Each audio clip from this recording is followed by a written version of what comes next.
कैसे हैं? आशा करता हूँ कि बहुत बहुत अच्छे होंगे। और आज हम करने वाले हैं आरआरबी ग्रुप डी, जो आप लोग का एग्ज़ाम जो है 10 अगस्त का जो होने वाला है। जिनका भी पेपर जो है आरआरबी ग्रुप डी 10 अगस्त को होने जा रहा है, तो बिल्कुल आप इस क्लास को अंत तक देखिएगा, क्योंकि जिस तरीके से अब तक जो है आप लोगों के ग्रुप डी में प्रश्न पूछे गए हैं, ठीक है, वो आपका 3 अगस्त से लेके और आज 9 अगस्त के बीच में। तो मैंने बिल्कुल इन सभी जो है टॉपिकों को देखते हुए ये क्लास जो है रखी हुई है। और मुझे लगता है कि अगर आपका एग्ज़ाम 10 अगस्त को होने जा रहा है, तो बिल्कुल 100% आपका जो है ये प्रश्न आना तय है, ठीक है। तो जितने भी मेरे दोस्त देख रहे हैं इस क्लास को आरआरबी ग्रुप डी के एग्ज़ाम के लिए जो तैयारी कर रहे हैं, तो आप इस क्लास को अंत तक देखना, बिल्कुल बहुत बड़ा बेनिफिट होने वाला है। तो चलिएगा फटाफट से हम पहले प्रश्न की ओर चलेंगे और पहला प्रश्न सॉल्व करेंगे। जितने भी मेरे दोस्त हैं उनसे हम रिक्वेस्ट करेंगे कि क्लास को लाइक नहीं किए हैं तो प्लीज़ आप लोग क्लास को लाइक कर लो, और चैनल को सब्सक्राइब नहीं किए हो तो चैनल को भी सब्सक्राइब करके रख लो। आपका अगर एग्ज़ाम किसी भी दिन होने जा रहा है, तो आपके लिए बिल्कुल फ्री क्लासेज जो है आपको यहाँ पे प्रोवाइड कराया जा रहा है। और बिल्कुल 2000 जो है 26 में जिस तरीके के प्रश्न पूछे जा रहे हैं, उसके आधार पर ये क्लासेज आपको प्रोवाइड की जा रहा है। तो चलिएगा पहले प्रश्न की ओर। और पहला प्रश्न आपके सामने कह रहा है कि निम्नलिखित में से भारतीय प्रधानमंत्री Narendra Modi order of the white double cross का जो है सर्वोच्चतम सम्मान किस देश से मिला है? मैं फिर से कह रहा हूँ, ये करंट अफेयर का प्रश्न है। और आप लोग जितने भी मेरे दोस्त हो जो क्लास को लाइक नहीं किए हो, तो लाइक कर दो, क्योंकि कल के लिए ये क्लास रामबाण होने वाला है। 100% है कि आपको डायरेक्ट यहाँ से प्रश्न देखने को मिलने वाला है। तो जिन्होंने बताया है यहाँ पे स्लोवाकिया। स्लोवाकिया बिल्कुल आपके राइट उत्तर है, ऑप्शन नंबर डी। नेक्स्ट प्रश्न की ओर चलेंगे। अभी आपको 1 से लेकर 20 तक के प्रश्नों को करंट अफेयर जो करंट अफेयर के प्रश्न पूछे जा रहे हैं उसको है, फिर उसके बाद से साइंस है, फिर मैथ है, रीजनिंग है। तो आप क्लास को अंत तक देख लेना, ठीक है। दूसरा प्रश्न कह रहा है कि निम्नलिखित में से कृत्रिम बुद्धिमत्ता और क्वांटम तकनीकी के क्षेत्र में सहयोग के लिए समझौता किस देश के बीच हुआ? बताइएगा, क्वेश्चन नंबर दूसरा। कृत्रिम बुद्धि और क्वांटम तकनीकी के क्षेत्र में सहयोग के लिए समझौता जो है किस देश से हुआ है? तो आपके राइट उत्तर हो जाएगा भारत और वियतनाम देश के बीच हुआ है, ऑप्शन नंबर बी। आपको याद रखना है, कल ये प्रश्न किसी न किसी शिफ्ट में आना तय है, ठीक है। जितने भी प्रश्न करा रहे हैं ये किसी न किसी शिफ्ट में, फर्स्ट में पूछे, सेकंड में पूछे या थर्ड शिफ्ट में पूछे, पूछेगा जरूर। निम्नलिखित में से in situ in C to 2026 संयुक्त सैन्य अभ्यास किस देश के बीच हुआ था? इन सीटू जो 2026 में संयुक्त सैन्य अभ्यास हुआ है, ये किन देशों के बीच हुआ है, ये हमें बताना है, क्वेश्चन नंबर 3। तीसरे नंबर प्रश्न का राइट उत्तर हो जाएगा भारत और थाईलैंड, ऑप्शन नंबर सी जो है हमारा बिल्कुल सही और सही उत्तर है, जिन्होंने ऑप्शन नंबर सी को चुन रखा है। नेक्स्ट प्रश्न आपके सामने है और क्वेश्चन नंबर चौथा कह रहा है बायोफैच 2026 का आयोजन कहाँ किया गया था? बायोफैच 2026 का आयोजन कहाँ किया गया था? Question number 4। चौथे नंबर प्रश्न के राइट उत्तर बताएंगे सभी लोग। क्वेश्चन नंबर चौथे का जो राइट उत्तर है ये आप लोगों को याद रखना है, जर्मनी में किया गया है, ऑप्शन नंबर सी जो है आपका बिल्कुल सही और सटीक उत्तर है। नेक्स्ट प्रश्न आपके सामने क्वेश्चन नंबर 5वां देखिएगा। पूछेगा आप लोगों से कि भारत के पहले स्वदेशी क्षमता वाले यूनिवर्सल रॉकेट लॉन्चिंग सिस्टम का नाम जो है सूर्यास्त है, कितना किलोमीटर का है, ये हमें बताना है, क्वेश्चन नंबर 5। 5वां नंबर प्रश्न बताएंगे सभी लोग। क्वेश्चन नंबर 5, 5वें नंबर प्रश्न का जो राइट उत्तर है, जिन्होंने बताया है 300 किलोमीटर, तो उनके बिल्कुल राइट उत्तर हो जाएगा ऑप्शन नंबर डी। जिन्होंने डी को चुन रखा है उनका बिल्कुल सही और सटीक उत्तर है। नेक्स्ट प्रश्न आपके सामने है क्वेश्चन नंबर 6। छठा नंबर प्रश्न कह रहा है कि 6 फरवरी 2026 को भारत ने अग्नि 3 मिसाइल का जो है सफल परीक्षण किस राज्य से किया? क्वेश्चन नंबर आपके सामने 6 फरवरी 2026 को भारत ने अग्नि 3 मिसाइल का जो है सफल परीक्षण किस राज्य में किया? क्वेश्चन नंबर जो है आपके सामने छठा। आप लोगों से ये पूछा जाएगा कल किसी ना किसी शिफ्ट में ये प्रश्न आना तय है। और मैं फिर कह रहा हूँ कि जिन्होंने भी क्लास को लाइक नहीं किया है तो लाइक करके चैनल को सब्सक्राइब करके जुड़ जाओ, क्योंकि मैंने आप लोगों को बता रखा है कि कल सुबह में 4 AM पे आपके लिए क्लास ला रहा हूँ, ठीक है। उस क्लास को भी आप एक बार ज़रूर देख लेना, जितने भी मेरे दोस्त हैं। कल वाला भी क्लास आपको 100% सिलेक्शन दिलाने वाला है, ठीक है। ये उड़ीसा आपको याद रखना है, चांदीपुर ऑप्शन नंबर उड़ीसा में। अग्रवाल एग्जाम कार्ड की तरफ से आप लोगों के लिए बहुत सुनहरा मौका है कि आप जो है रीजनिंग हो या मैथ हो या किसी भी तरीके का जो है अगर आप बुक लेना चाहते हैं तो बहुत कम प्राइस में ऑफर में चल रहा है। आप अभी ऑर्डर कर लीजिए, आपको हर एक बुक मिलने वाला है। यहाँ पे रीजनिंग का है आपके साथ, और इसके सॉल्यूशन भी बहुत जो है सरल तरीके से दिया गया है कि आप आसानी से समझ सकते हैं। यहाँ पे गणित का भी है, आपको हर एक जो है बुक मिलने वाला है। इसका जो है लिंक डिस्क्रिप्शन में दिया गया है, ठीक है। आप डिस्क्रिप्शन में जाइए और जो है आप लोग वहां से इस बुक को जरूर परचेज करिए। जितने भी मेरे दोस्त देख रहे हैं बिल्कुल एक बार जो है इस बुक को जरूर ले लीजिए। स्टैटिक जीके के लिए बहुत बेहतरीन बुक है, साथ में ये इंग्लिश का भी जो है बुक है। जनरल इंग्लिश बहुत बेहतरीन बुक है और सबसे सरल इसमें जो है समझाया गया है, ठीक है, जो कोई भी पढ़ के समझ सकता है। और इसके पेज की क्वालिटी बहुत बेहतरीन है, ठीक है, और बहुत कम फीस में। तो कहीं ना कहीं आप इन सभी को जो है ऑर्डर अभी करिए, अगर आप रेलवे, SSC या किसी भी अदर एग्जाम का तैयारी करते हैं तो। चांदीपुर से किया गया था। अगला प्रश्न आपके सामने है, क्वेश्चन नंबर 7। 12 फरवरी 2026 को इसरो ने भारतीय सैटेलाइट EOS-N1 को किससे लॉन्च किया था, बताइएगा। जो EOS-N1 है इसको किससे लॉन्च किया गया है, क्वेश्चन नंबर 7 पूछेगा आप लोगों के एग्जाम हॉल वाला। तो आपको बताना है यहाँ पे PSLV-C 62 ऑप्शन नंबर सी जो है हमारा बिल्कुल राइट उत्तर है। नेक्स्ट प्रश्न आपके सामने है, क्वेश्चन नंबर 8 देखिएगा। 58वां ऑस्कर पुरस्कार 2026 में सर्वश्रेष्ठ अभिनेता का जो है किताब किसने जीता। 58वां ऑस्कर जो पुरस्कार है 2026 में, ये सर्वश्रेष्ठ अभिनेता का जो है किताब किसने जीता। क्वेश्चन नंबर 8 बहुत बहुत इंपॉर्टेंट है। ये सारे प्रश्न स्टार लगा लो, ये 100% आपको एग्जाम हॉल में देखने वाले प्रश्न हैं, आएंगे ही आएंगे। तो जिन्हें बताया है माइकल बी जॉर्डन, बिल्कुल राइट उत्तर है। नेक्स्ट प्रश्न आपके सामने है, क्वेश्चन नंबर 9। 9वां नंबर प्रश्न कह रहा है, निम्नलिखित में से ऑस्ट्रेलियन ओपन 2026 में महिला एकल खिताब विजेता कौन रही। निम्नलिखित में से ऑस्ट्रेलिया ओपन 2026 में महिला एकल खिताब विजेता कौन है। क्वेश्चन नंबर जो है 9। 9वें नंबर प्रश्न की बात की जाए तो जितने भी मेरे दोस्त बता रहे हैं यहाँ पे एलेना रिबानिका एलेना रिबानिका आपको याद रखना है। नेक्स्ट प्रश्न आपके सामने है, क्वेश्चन नंबर 10। 10वां नंबर प्रश्न कह रहा है कि मियामी ओपन 2026 में पुरुष एकल विजेता कौन बने। मियामी ओपन 2026 में पुरुष एकल विजेता कौन बने, क्वेश्चन नंबर 10। 10वें नंबर प्रश्न के जो राइट उत्तर जिन बताए कि जो है जैनिक सीनर, तो बिल्कुल आपका राइट उत्तर हो जाएगा option number B, Jannik Sinner. Next प्रश्न आपके सामने है, क्वेश्चन नंबर जो है 11।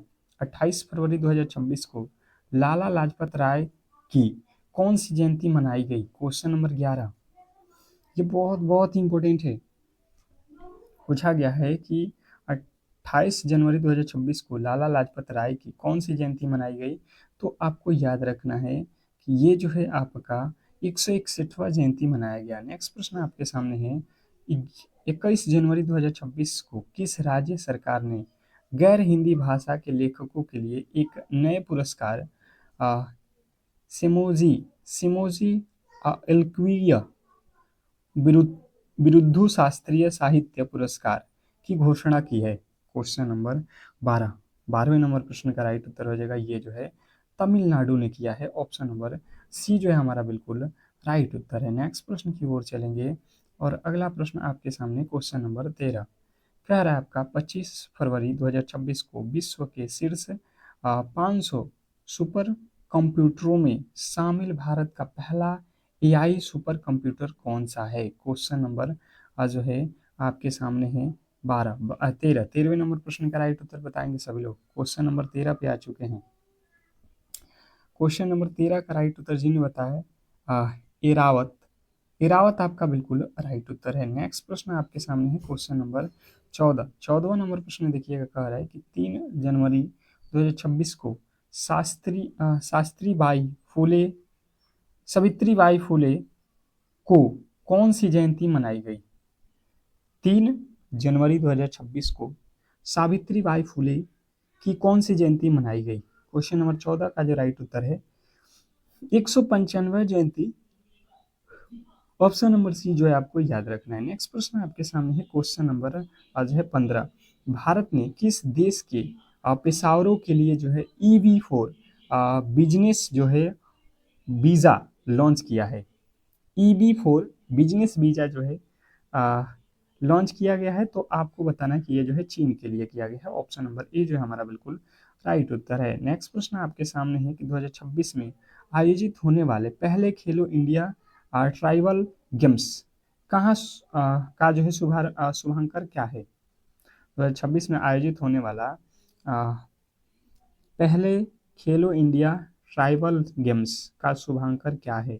तो जिन्होंने बताया है यहाँ पे 16वें नंबर प्रश्न का जो राइट उत्तर है यहाँ पे मोरवीर, उनके बिल्कुल राइट उत्तर है। नेक्स्ट प्रश्न आपके सामने है कि जो है ऑस्कर 2026 में भारत की ओर से short list film home bound किस श्रेणी में है? जो होम बाउंड फिल्म है वो किस श्रेणी में आई है? तो आपको याद रखना है सर्वश्रेष्ठ अंतर्राष्ट्रीय फीचर फिल्म के रूप में आया है। ऑप्शन नंबर ए जो है हमारा बिल्कुल सही और सटीक उत्तर है। नेक्स्ट प्रश्न आपके सामने है, कह रहा है कि गूगल ने अपना सबसे बड़ा एआई हार्डवेयर केंद्र किस देश में खोला है? गूगल ने अपना सबसे बड़ा एआई हार्डवेयर किस देश में खोला है? तो जिन्होंने बताया यहाँ पे कि जो है ताइवान, उनके बिल्कुल राइट उत्तर है ऑप्शन नंबर बी। जिन्होंने बी को चुना है उनके बिल्कुल राइट उत्तर है। नेक्स्ट प्रश्न आपके सामने है question number 19। International tennis hall of game के क्लास ऑफ 2026 के लिए किसे चुना गया है?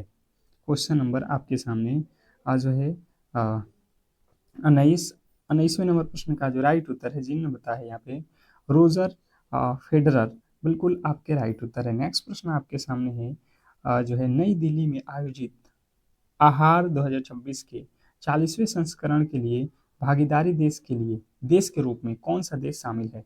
क्वेश्चन नंबर 20वें नंबर प्रश्न का जो राइट उत्तर है जिन्होंने बताया है इटली, उनके बिल्कुल राइट उत्तर है ऑप्शन नंबर बी। देखिएगा यहाँ पे जो है हम लोगों ने 20 जो मोस्ट एक्सपेक्टेड करंट अफेयर के जो प्रश्न हैं जो आपके एग्जाम में 100% आने वाले हैं, इसको हम लोगों ने कवर कर लिया। अब जो है हम लोग साइंस के प्रश्नों की ओर चलते हैं और पहला जो है यहाँ से अब साइंस का प्रश्न स्टार्ट होगा। और मैं फिर कह रहा हूँ कि जितने भी मेरे दोस्त आपको लगता है कि आपके लिए हमने मेहनत कर रखा है तो बिल्कुल आप क्लास को लाइक करके चैनल को सब्सक्राइब ज़रूर कर लो, क्योंकि कल देखना जब एग्ज़ाम हॉल से आप लौटोगे तो इस क्लास का जो है एक एक प्रश्न आपको कहीं ना कहीं एग्ज़ाम हॉल में बहुत बड़ा बेनिफिट देने वाला है और एक सीट आपका पक्का होने वाला है। और साथ में आप लोगों से रिक्वेस्ट करूंगा कि जिनका भी पेपर कल है वो सुबह के 4 AM वाली क्लास किसी भी एंगल से मिस मत करना। आप बेल आइकन दबा लो अभी, जो है सब्सक्राइब करके बेल आइकन दबा लो ताकि उसका नोटिफिकेशन मिल जाए। पहला प्रश्न आपके सामने है कि यदि किसी वस्तु की चाल दोगुनी कर दी जाए तो उसकी गतिज ऊर्जा क्या होने वाली है? यदि किसी वस्तु की चाल दोगुनी कर दी जाए तो उसकी गतिज ऊर्जा क्या होने वाली है? तो उसकी जो है गतिज ऊर्जा है ये क्या हो जाएगी? 4 गुनी हो जाएगी। यदि हम उसकी वस्तु की चाल को दोगुना करते हैं तो ये क्या हो जाएगी? गतिज ऊर्जा 4 गुना हो जाएगा। नेक्स्ट प्रश्न आपके सामने है, कह रहा है यहाँ पे कि जो है कौन सी धातु अभिक्रियाशीलता श्रेणी के आरंभ में स्थित है? कौन सी धातु अभिक्रियाशीलता श्रेणी के आरंभ में स्थित होती है? तो जिन्होंने बताया यहाँ पे आयरन, उनके बिल्कुल राइट उत्तर है नहीं अभी क्रियाशीलता में आना है तो पोटेशियम होता है। ऑप्शन नंबर सी आपको याद रखना है। ऑप्शन नंबर सी, आयरन नहीं पोटेशियम। ऑप्शन नंबर सी जो है हमारा बिल्कुल राइट उत्तर है। नेक्स्ट प्रश्न आपके सामने देखिएगा, पूछेगा कि निम्नलिखित में से कौन सा जो है यूरी यूकैरियोटिक कोशिका में झिल्ली परिबंध परिबद्ध अंगक नहीं है। निम्नलिखित में से कौन सा यूकैरियोटिक कोशिका में झिल्ली परिबद्ध अंगक नहीं है। क्वेश्चन नंबर 23, 23वें नंबर प्रश्न का जो राइट उत्तर है, जिन्होंने बताया 23वें नंबर प्रश्न का राइट उत्तर यहाँ पे राइबोसोम, तो बिल्कुल राइट उत्तर है ऑप्शन नंबर बी। जिन्होंने बी को चुना है उनके बिल्कुल राइट उत्तर है। नेक्स्ट प्रश्न आपके सामने है क्वेश्चन नंबर 24, निम्नलिखित में से कौन सा उपकरण आर्किमिडीज सिद्धांत पर आधारित नहीं है। देखिएगा यहाँ पे पूछा गया है कि निम्नलिखित में से कौन सा उपकरण आर्किमिडीज सिद्धांत पर आधारित नहीं है। क्वेश्चन नंबर आपके सामने 24वें नंबर प्रश्न का राइट उत्तर हो जाएगा ए मीटर। जिन्होंने ऑप्शन नंबर ए को चुना है उनके बिल्कुल राइट उत्तर है। नेक्स्ट प्रश्न आपके सामने है क्वेश्चन नंबर 25, ओजोन पृथ्वी को सूर्य के विकिरण से बचाता है। ओजोन पृथ्वी को सूर्य के विकिरण से बचाता है, बताइएगा कौन से विकिरण से बचाता है। तो ओजोन जो होता है ये जो है पृथ्वी को अल्ट्रावायलेट अल्ट्रावायलेट विकिरण से बचाता है। क्वेश्चन नंबर 25वें के जो राइट उत्तर है, जिन्होंने बताया है यहाँ पे ऑप्शन नंबर डी, उनका बिल्कुल राइट उत्तर है। नेक्स्ट प्रश्न आपके सामने है क्वेश्चन नंबर 26। देखिएगा कि जो है पवन चक्की के ब्लेड निम्नलिखित में से किसके कारण घूर्णन करते हैं। पवन चक्की के ब्लेड निम्नलिखित में से किसके कारण घूर्णन करते हैं। क्वेश्चन नंबर 26 बहुत बहुत इंपॉर्टेंट है। क्वेश्चन नंबर 26 आपको याद रखना है कि ये जो है आप लोगों के प्रकाश ऊर्जा के कारण घूर्णन करते हैं। ऑप्शन नंबर डी जो है हमारा बिल्कुल सही और सटीक उत्तर है। जितने भी मेरे दोस्त जिन्होंने ऑप्शन नंबर डी को चुन रखा है उनके बिल्कुल राइट उत्तर है। नेक्स्ट प्रश्न आपके सामने है क्वेश्चन नंबर 27, कह रहा है कि तंत्रिका कोशिकाओं के किस भाग में पहला विद्युत आवेश उत्पन्न होता है। अगर आप इस क्लास का पीडीएफ लेना चाहते हैं, ठीक है, तो आपको बिल्कुल फ्री में हमारी टीम पीडीएफ प्रोवाइड करती है। अगर आप हमारे व्हाट्सएप ग्रुप से जुड़ते हैं तो आपको ये पीडीएफ डेली ही आपको जो है रिवीजन के लिए हम देते हैं। तो जितने भी मेरे दोस्त हैं जो यहाँ पे जो है पीडीएफ लेना चाहते हैं तो आप इस नंबर पे जो है मैसेज कर लीजिए, ठीक है, मैसेज कर लीजिए और आरआरबी ग्रुप डी के जो है व्हाट्सएप ग्रुप से जुड़िए। आपको डेली क्लास का पीडीएफ वहाँ पे मिल जाएगा। तंत्रिका कोशिका के किस भाग में पहला विद्युत आवेश उत्पन्न होता है। तो आप लोग को याद रखना है कि ये जो है आपका ध्रुमिका में होता है। नेक्स्ट प्रश्न आपके सामने है, कह रहा है कि जो है प्रिज्म के माध्यम से सूर्य के प्रकाश के प्रकीर्णन से बने स्पेक्ट्रम में कौन सा रंग सबसे अधिक विचलित होता है। सबसे अधिक विचलित कौन सा रंग होता है। क्वेश्चन नंबर 28 में पूछा गया है कि सबसे अधिक कौन सा रंग विचलित होता है। तो आपको याद रखना है कि सबसे अधिक विचलित होने वाला रंग जो है बैगनी है और सबसे कम पूछेगा तो लाल है, ठीक है। नेक्स्ट प्रश्न आपके सामने है क्वेश्चन नंबर 29, ब्रह्मा निषेचन निम्नलिखित में से किस प्राणी में पाया जाता है। ब्रह्मा निषेचन निम्नलिखित में से किस प्राणी में पाया जाता है। क्वेश्चन नंबर आप लोगों के सामने 29वें नंबर प्रश्न का राइट उत्तर हो जाएगा मछली में पाया जाता है। ऑप्शन नंबर सी जो है हमारा बिल्कुल राइट उत्तर है। नेक्स्ट प्रश्न आपके सामने है कि निम्नलिखित में से कौन सा एक अभिसारी लेंस है। निम्नलिखित में से कौन सा एक अभिसारी लेंस है। क्वेश्चन नंबर 30वें नंबर प्रश्न पे आ चुके हैं। सभी लोग बताएंगे कि निम्नलिखित में से कौन सा एक अभिसारी लेंस है। तो जिन्होंने बताया है यहाँ पे कि उत्तल लेंस को अभिसारी लेंस कहा जाता है, तो ये बिल्कुल सही उत्तर है जिन्होंने जो है ए को चुन रखा है। नेक्स्ट प्रश्न की ओर चलेंगे और अगला प्रश्न आपके सामने है। कह रहा है यहाँ पे आपका अगला प्रश्न कि जो है यदि किसी ध्वनि तरंग की आवृत्ति बढ़ जाती है लेकिन उसकी चाल स्थिर रहती है तो उसका तरंग दैर्घ्य। यदि किसी ध्वनि तरंग की आवृत्ति बढ़ जाती है लेकिन उसकी चाल स्थिर रहती है तो उसकी तरंग दैर्घ्य जो है आपको बताना है कि उसकी जो तरंगदैर्घ्य है ये जो है घट जाएगी। नेक्स्ट प्रश्न आपके सामने है क्वेश्चन नंबर 32।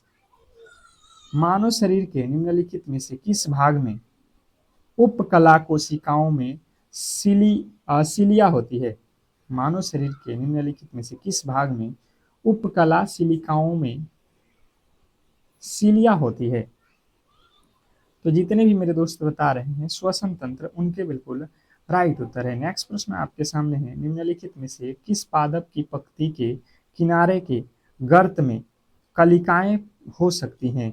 निम्नलिखित में से किस पादप की पंक्ति के किनारे के गर्त में कलिकाएं हो सकती हैं? Question number 33। 33वें नंबर प्रश्न का राइट उत्तर हो जाएगा बायो बायोफिली फिल्म, बायोफिल्म में हो सकता है। ऑप्शन नंबर डी आपको याद रखना है। नेक्स्ट प्रश्न आपके सामने है क्वेश्चन नंबर 34। न्यूरॉन में डेंड्राइट्स का प्राथमिक कार्य क्या है? न्यूरॉन में डेंड्राइट्स का जो है प्राथमिक कार्य क्या है? Question number 34। 34वें नंबर प्रश्न का जो राइट उत्तर है, जिन्होंने बताया है यहाँ पे कि जो है अक्षतंतु से कोशिका काय तक संकेतों को प्रे प्रेषित करना, बिल्कुल आपका राइट उत्तर है। नेक्स्ट प्रश्न आपके सामने है क्वेश्चन नंबर 35। कह रहा है जे थॉमसन ने किस कण को जो है खोज की? जे थॉमसन ने किस कण को खोज की? Question number 35। 35वें नंबर प्रश्न का राइट उत्तर हो जाएगा इलेक्ट्रॉन। अगर आपने ऑप्शन नंबर डी को चुना है तो बिल्कुल राइट उत्तर है। नेक्स्ट प्रश्न आपके सामने है, बैटरी का प्रतीक है, निम्नलिखित में से बैटरी का प्रतीक क्या है? Question number 36। 36वें नंबर प्रश्न का राइट उत्तर बताएंगे सभी लोग। क्वेश्चन नंबर 36, जिन्होंने बताया है यहाँ पे एक साथ जुड़े हुए कई सेल, जिन्होंने ऑप्शन नंबर सी को चुना है उनके बिल्कुल राइट उत्तर है। नेक्स्ट प्रश्न आपके सामने कह रहा है कि निम्नलिखित में से कौन सी ऊतक तंतुकाय में आच्छादित या रक्षी ऊतक होते हैं? क्वेश्चन नंबर आपके सामने 37। 37वें नंबर प्रश्न का जो राइट उत्तर है, जिन्होंने बताया है यहाँ पे उपकला ऊतक, उपकला ऊतक जो है आपके बिल्कुल राइट उत्तर है। नेक्स्ट प्रश्न आपके सामने है, कह रहा है कि निम्नलिखित में से कौन सा अम्ल क्षार सूचक अम्लीय माध्यम में रंगहीन और क्षारीय माध्यम में गुलाबी होता है? Question number 38। 38वें नंबर प्रश्न के जो राइट उत्तर है, जिन्होंने बताया है यहाँ पे फिनाल फथेलिक, फिनॉल फथेलिन, बिल्कुल आपके राइट उत्तर है। नेक्स्ट प्रश्न आपके सामने है, कह रहा है कि एक सीधी रेखा के अनुदिश गति के लिए वेग समय ग्राफ के अधीन क्षेत्रफल क्या दर्शाता है? Question number 39। 39वें नंबर प्रश्न की बात की जाए तो जितने भी मेरे दोस्त बताए हैं यहाँ पे जो है वस्तु का कुल विस्थापन, बिल्कुल आपका राइट उत्तर है। नेक्स्ट प्रश्न आपके सामने है, नाभिक के अंदर की सघन संरचना जो राइबोसोम का निर्माण करती है उसे क्या कहते हैं? नाभिक के अंदर की सघन संरचना जो राइबोसोम का निर्माण करती है उसे क्या कहा जाता है? तो आप लोगों को याद रखना कि उसे जो है हम लोग न्यूक्लियम कहा जाता है, न्यूक्लियस कहा जाता है। ऑप्शन नंबर ए जो है आपका बिल्कुल राइट उत्तर है। नेक्स्ट प्रश्न आपके सामने कह रहा है, रदरफोर्ड के परमाणु मॉडल में निम्नलिखित में से कौन से कण हीलियम आयनों पर दोहरे आवेश दोहरे आवेशित होते हैं? बताइएगा। क्वेश्चन नंबर 41 पे आ चुके हैं। और जितने भी मेरे दोस्त जो क्लास को लाइक और शेयर नहीं किए हैं तो भाई साहब लाइक शेयर कर दो, क्योंकि सुबह में 4 AM पर आपको एक स्पेशल क्लास हम ला रहे हैं, तो कहीं ना कहीं आप जितना सपोर्ट करोगे उतना ही बेहतर हम आपके लिए मेहनत डेली करते रहेंगे। तो जिन्हें बताया है अल्फा कण, उनके बिल्कुल राइट उत्तर है। नेक्स्ट प्रश्न आपके सामने है कि निम्नलिखित में से कौन सी स्थिति किसी द्रव के वाष्पन दर में वृद्धि करेगी? निम्नलिखित में से कौन सी स्थिति किसी द्रव के वाष्पन दर में वृद्धि करेगी? Question number 42। 42वें नंबर प्रश्न का राइट उत्तर हो जाएगा पवन चाल में वृद्धि। नेक्स्ट प्रश्न आपके सामने है क्वेश्चन नंबर 43। निम्नलिखित में से कौन सा घटक सर्किट आलेख में जिग जैग रेखा द्वारा दर्शाया जाता है? निम्नलिखित में से कौन सा घटक सर्किट आरेख में जिग जैग रेखा द्वारा दर्शाया जाता है? Question number 43। 43वें नंबर प्रश्न का राइट उत्तर हो जाएगा प्रतिरोधक। नेक्स्ट प्रश्न आपके सामने कह रहा है कि जो है आयन क्या है, आयन क्या है, क्वेश्चन नंबर 44। 44वें नंबर प्रश्न का राइट उत्तर आपको याद रखना है कि आयन जो है एक परमाणु या परमाणुओं का समूह है जिसमें धनात्मक या ऋणात्मक आवेश हो। नेक्स्ट प्रश्न आपके सामने है क्वेश्चन नंबर 45, निम्नलिखित में से कौन सा अंतर्राष्ट्रीय आ, मात्रक प्रणाली में मूल मात्रक नहीं है, मूल मात्रक नहीं है। तो देखिए सेकंड तो ये है, किलोग्राम भी है, मीटर भी है, जूल नहीं होता है, ठीक है। ये जो है आपका मूल मात्रक नहीं है, ऑप्शन नंबर डी। जिन्होंने डी को चुन रखा है उनके बिल्कुल सही और सटीक उत्तर है, जिन्होंने ऑप्शन नंबर डी को चुना है। नेक्स्ट प्रश्न की ओर चलेंगे और अगला प्रश्न देखिएगा आप लोगों के सामने है रीजनिंग का प्रश्न। अब जो है यहाँ से हम लोग रीजनिंग और मैथ पे आ चुके हैं, ठीक है। हम लोगों ने एक से लेके और 45 तक के प्रश्न जो आपके साइंस और करेंट अफेयर के थे उसको कंप्लीट कर रखा है, जो आपके लिए बहुत बहुत इंपॉर्टेंट थे। और इससे इम्पोर्टेंट जो है अब आपके 55 क्वेश्चन जो है मैथ और रीजनिंग के पूछे जाएंगे, ये भी बहुत बहुत इंपॉर्टेंट है आपके सिलेक्शन में एक सीट पक्का करने के लिए, ठीक है। और इसमें फुल नंबर मिलेंगे अगर आप क्लास को अच्छे तरीके से देख लेते हो तो। चलिए कह रहा है कि उस विकल्प का चयन कीजिए जो तीसरी संख्या से उसी प्रकार संबंधित है जिस प्रकार दूसरी संख्या पहली संख्या से संबंधित है और छठी संख्या जो है पांचवी संख्या से संबंधित है। देखिएगा इस तरीके के प्रश्न आप लोगों के एग्जाम हॉल में हर एक शिफ्ट में पूछा जा रहा है, ठीक है। तो कहीं ना कहीं आपके भी शिफ्ट में पूछे जाएंगे, स्टार लगा लेना। और आप देखना बहुत सिंपल तरीके से हम समझाएंगे आपको, केवल और केवल थोड़े से ध्यानपूर्वक यहाँ पे देखना है। जैसे मैंने देखा यहाँ पे 64 लिखा है तो मुझे दिमाग में क्या आएगा, 64 भाई साहब, 64 मुझे पता चल गया 8 का वर्ग है। पर इसके बाद से संबंध बना है 812, 512। तो 512 जब हम दिमाग लगाने गए तो ये होता है 8 का क्यूब। मतलब एक बार स्क्वायर और एक बार क्यूब लिखा गया है। हम यहाँ पे भी आके एक बार ट्राई करते हैं। 225 15 का स्क्वायर और ये जो है 3375 ये 15 का क्यूब लिखा गया। मतलब हमें क्लियर समझ में आ गया कि एक बार क्यूब और एक बार स्क्वायर और एक बार उसके बाद क्यूब किया गया है। अब ये तो क्लियर हो गया। अब देखो ये किसका जो है क्यूब होता है, 13 का वर्ग होता है। 169 13 का वर्ग है तो उसके आगे हम 13 का क्यूब जो है यहाँ पे कर देंगे।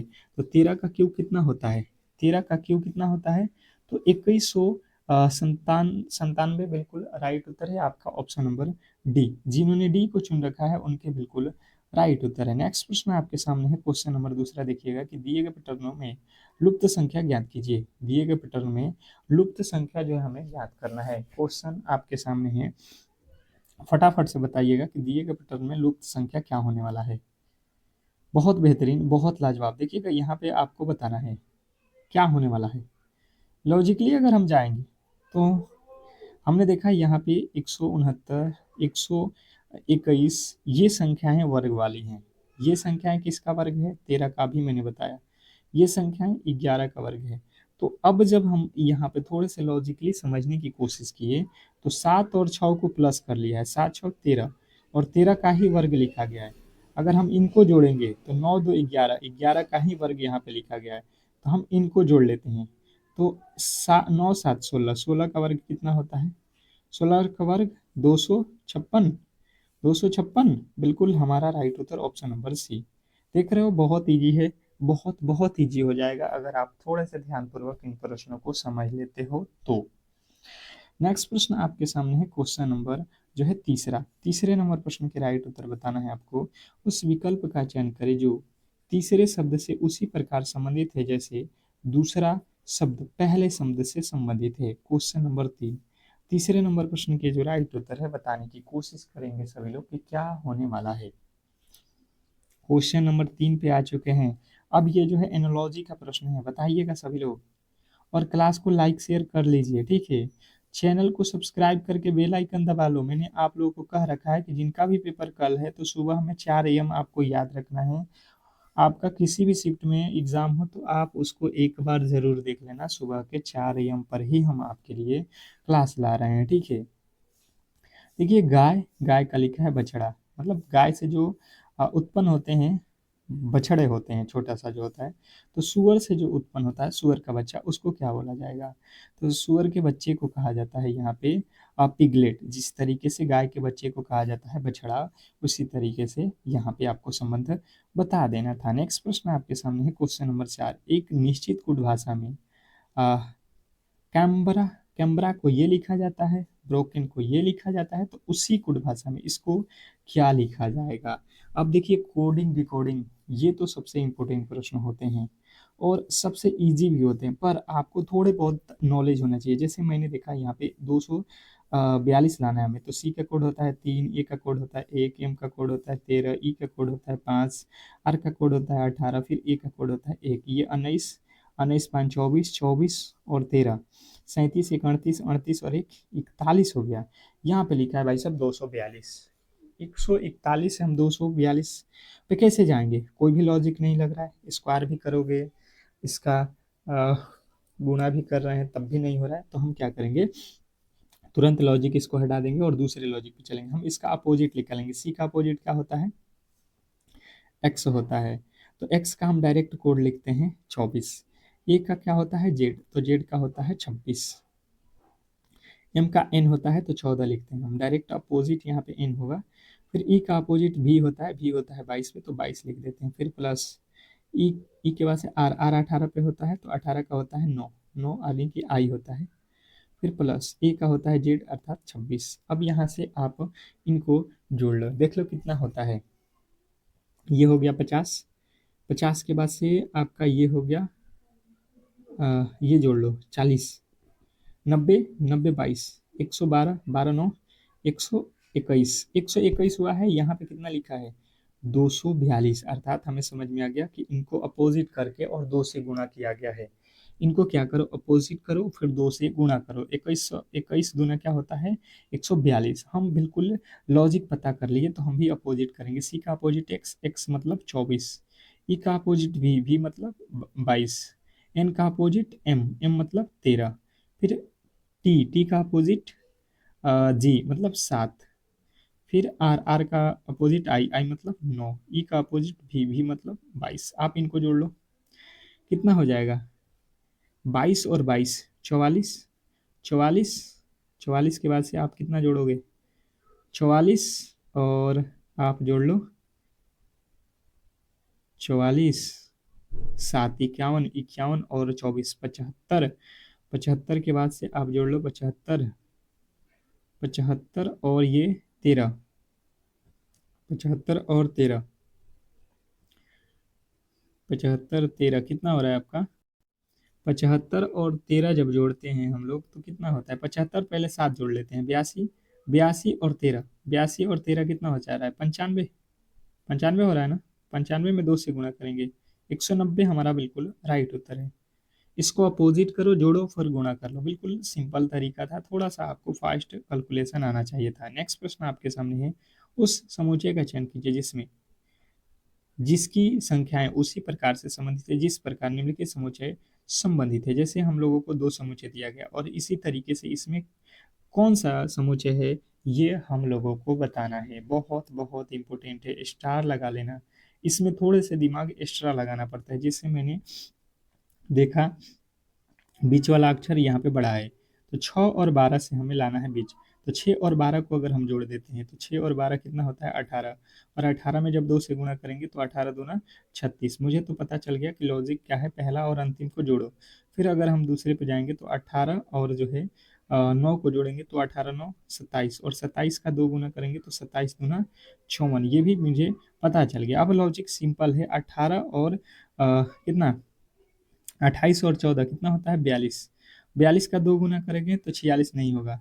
26 और 14 40 होता है, 40 का 2 गुना करोगे 84 नहीं होगा, ये भी गलत। 28 और 16 जोड़ोगे कितना होता है 28 और 16, 28 16 44, 44 का 2 गुना 28 और 16 44, 44 का 2 गुना 84 नहीं होता, ये भी गलत। अंतिम वाला देखो 28 और यहाँ पे 14 कितना हो गया 28 14 42, 42 का 2 गुना 84। हमारा जो बिल्कुल राइट उत्तर है ऑप्शन नंबर डी वाला में दिया गया है। ठीक है, तो मुझे लगता है कि आप आसानी से इसे समझ गए होंगे। नेक्स्ट प्रश्न की ओर चलेंगे और अगला प्रश्न आपके सामने है।